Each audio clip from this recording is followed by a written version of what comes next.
باب اذا رأى الامام رجلا جاء وهو يخطب امره ان يصلي ركعتين.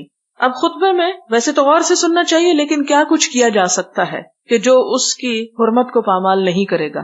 مثلا نمبر 1 کہ انسان خطبہ ہوتے ہوئے بھی مسجد کے 2 نفل پڑھ لے.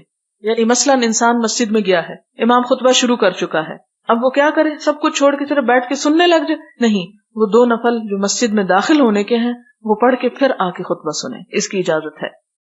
حدثنا ابو النعمان قال حدثنا حماد بن زید عن عمرو بن دینار عن جابر بن عبد اللہ قال جاء رجل والنبي صلی اللہ علیہ وسلم. ایک شخص آیا جس کا نام سلیق غطفانی تھا، اور نبی صلی اللہ علیہ وسلم یخطب الناس یوم الجمعہ، جمعہ کے دن خطبہ دے رہے تھے. فقال تو آپ نے فرمایا صلیت یا فلان. خطبہ چھوڑ کے آپ نے اس شخص کو جو آ کے چپ کر کے بیٹھ گیا تھا پوچھا کہ اے فلان نماز پڑھ لی تو نے؟ قال لا، اس نے کہا نہیں. قال فرمایا قم فرقہ، اٹھو اور نماز پڑھ لو.